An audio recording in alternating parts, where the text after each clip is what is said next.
Hello, what's up sa inyo mga kabayan, it's your homeboy Jonard. So, today is October 11. Ngayon lang ulit tayo nakapag-vlog. Yan. Wala po akong pasok ngayon, Biyernes. Bali parang 2 days po kasi kahapon training ko sa Basic Food Hygiene. Tapos ngayon po, Friday day off ko. Yan. So, pupunta po tayo dito sa court kung saan may mga naglalaro. Manonood lang tayo.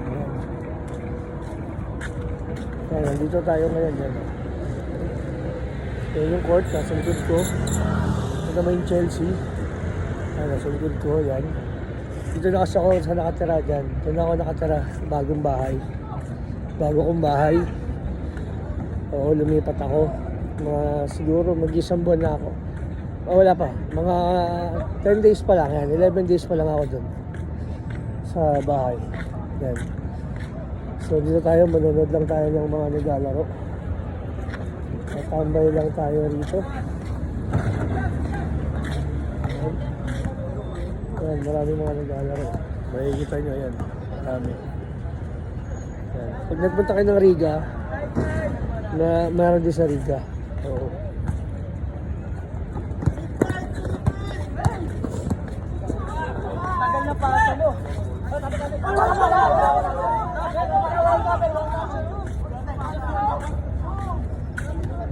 So, upo muna tayo dito. So, hindi tayo pwede pala upo kasi meron tayong sakit na sciatica.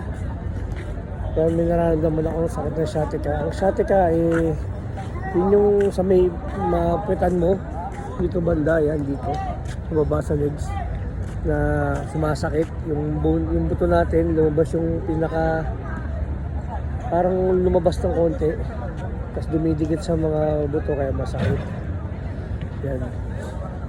So yan, dati naglalaro tayo ng basketball, mahilig tayo sa basketball. Ngayon wala na, medyo may edad na tayo, 43 na tayo, magpo 43 na tayo this year. Yan. Sasabihan tayo nagkatrabaho ngayon sa Italy. Ayan. Ayan. Dito sa Satwa kasi maganda rito, para siyang tundo. Oo. Para siyang tundo sa Satwa. Marami siyang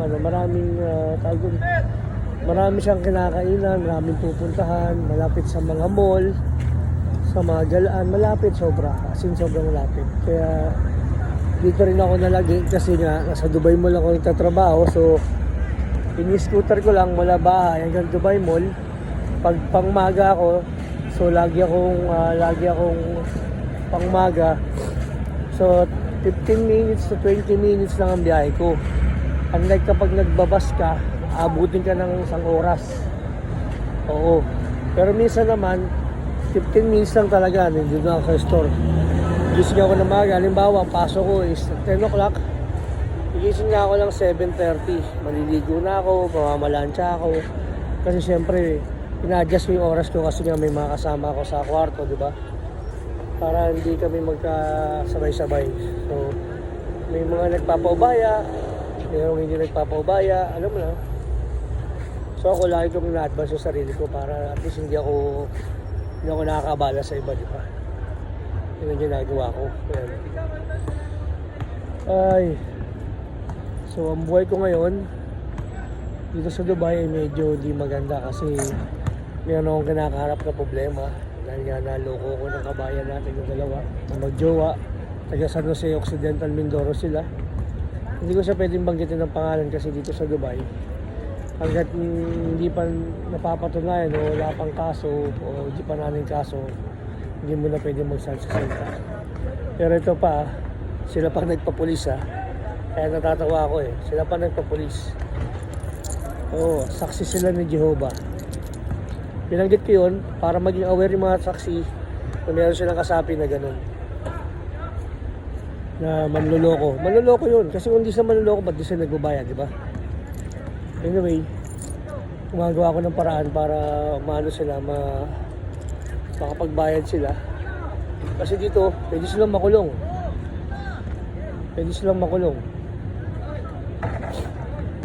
Ayan. Tawag dun. Pinagdadasal ko sila lagi. Ayan, dito sa mahal na pong Senyor Nazareno. Lagi ko silang pinagdadasal. Ito. Ayan, so yung nararanasan ko kayo na sciatica, hindi ako makatulog, hindi ako makaupo. Kung makahiga man ako, kailangan tulog na tulog ako.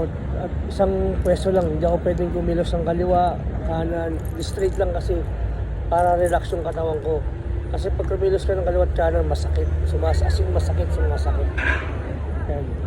So, walang-wala ako ngayon, walang-wala akong pera ngayon. Kaya hindi ako makabili ng belt. Yung belt kasi, yun yung nakakatulong para mawala yung sakit, para bumalik yung dati kong postura. Yun din, tumawag din ako kay Boy Hilot. Nagparamdam mo kay Boy Hilot na hanggang ba siya ng sciatica, sabi niya, oo naman. Kaso kasi kailangan nasa Abu Dhabi. Puntahan po ng Abu Dhabi. So, mag-ipon pa ako ng pera kahit na masakit, kahit na matagal. Titisin ko. Ngayon ako ng pera, pupunta ako doon. Parang paggamot.